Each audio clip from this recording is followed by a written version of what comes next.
guy is normally a very mild, placid guy, and he's very friendly.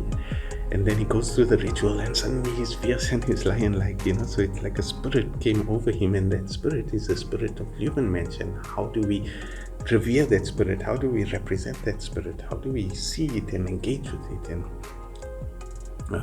amplify it?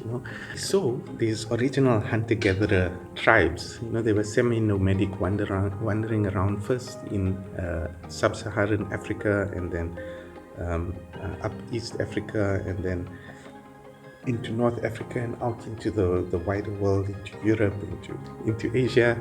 And so the first one we found was in Germany, and it was made from ivory of woolly mammoths that are extinct now. So 40 to 50,000 years ago. It's a long time, so hunter-gatherer, right? That tells you a lot. So the men were the hunters, and the women were the gatherers. The men were physically stronger, and so they were the ones who went out to catch food. And in different places they were hunting different animals, but sometimes they were quite big animals, like the antelope.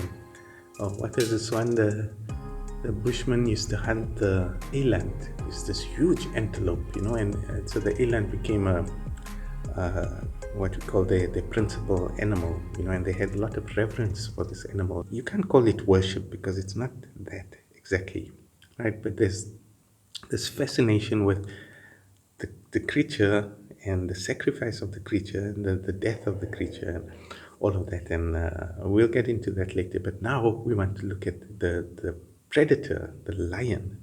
So the hunting ritual. So the men go aside away from the women. Women are not allowed to come there, and the men dance this dance. And in this dance, they are invoking the spirit of the lion, so that they can become better hunters, better predators. So what are these attributes, these qualities of the lion? Is that the lion is powerful, the lion is fast, the lion is stealthy, it stalks his prey, and it's fierce. So they, as hunters, they want to be like the lion, and so they go through this ritual invocation of the spirit of the lion to become more lion-like, to become predators, because it's not in our ancestry, it's not in our evolutionary history to be predators. We are more herbivores who became meat eaters at some point to supplement our diet and all of that. I mean, you just have to look at our teeth. These are not predatory teeth, These are chewing, grinding teeth for fruit and for leaves and for those kind of things. It was over time it became like this whole ceremony where the men would go in places where there was a cave. They would go into the cave, and in the cave the shaman depicts archetypal hunting scenes on the walls, on the rock. So you have the hunter, and you have the antelope, and you have the predator. Sometimes you have the shaman, and you have these therianthropic, half human, half animal figures. And now we've got this Leuwenmensch, this idol, this figurine that represents this phenomenon.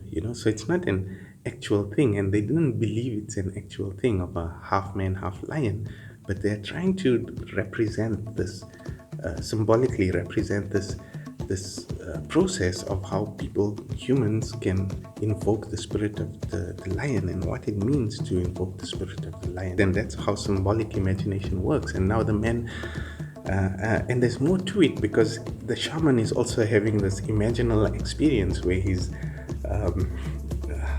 kind of like before the hunt even begins, when he's still in this ritual dancing thing, he's going through this process of locating the prey. And some people might think of it as it's just like mystical mumbo jumbo, but what the shaman's right brain is doing is trying to sort through these loose connections to from all his understanding of what people have told him, and what he sees and what he knows, and all that floating information around him to snap it down to a location. And so in his imaginal journey, he says, boom, that's where you need to go. And then the people go there, all the hunters go, and they're working together in teams, and they have their spears and their bows and arrows. And so it's not just an archaic, blind, religious. There's science to it, because these spears that they created, they took from nature. They took branches and stuff, and whether they discovered it by error or by intelligence, whatever, they shaped it and they made it sharp, because they knew that sharpness pierces the hide, the tough hide of the animal. And the bow, there's an understanding of the principle of elasticity and the empirical experimentation with these things, and refinement and improvement to make better weapons and better hunting tools and all of these things. So science was an integral part, as was, and I'm going to call it spirituality here, because the part we've been talking about, the invocation of the spirit, the awakening of the spirit of the predator inside of you, that is the root essence of spirituality. That's, so we'll unpack more the definition of these things, but I want to leave you with that for now and distinguish it a little bit from the religiosity. So like the ritual aspect, the gathering around and the singing and the dancing and chanting, and ceremonial aspect of it, and the totemic, symbolic, mythological aspect of it, those are what we call religious, and the rules that grow up around it, the regulations and the taboos and all of those things, they're part of the religiosity of it all. And that's happening at the same time as the science and the spirituality of it. But there's yet another feature to it, which we can refer to as the shamanic aspect of it. And the shamanic aspect is this, where the shaman is having these imaginal visions, intuiting from their right brain to their left brain, communications about things that people don't yet understand. But the shaman is the one who's most well developed mentally, right and left brain, to move from this correlational, loose similarities and metaphors and symbols, and to narrow them down into something that can be communicated and explained. And that is the essence of revelation. Just keep in mind that we're not talking about science as a modern phenomenon that's a few hundred years old. These are all as old and as ancient. Like, you can even say that the chimpanzees were doing science, because they used tools.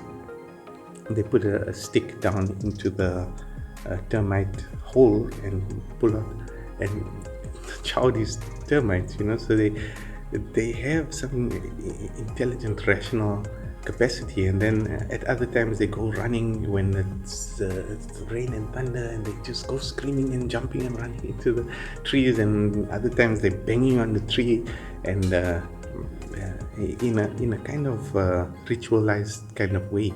So there's these quasi beginnings of shamanism, religion, spirituality, and science, even amongst chimpanzees. And if you want to trace it, you can even find rudiments of it even further back in earlier mammal forms.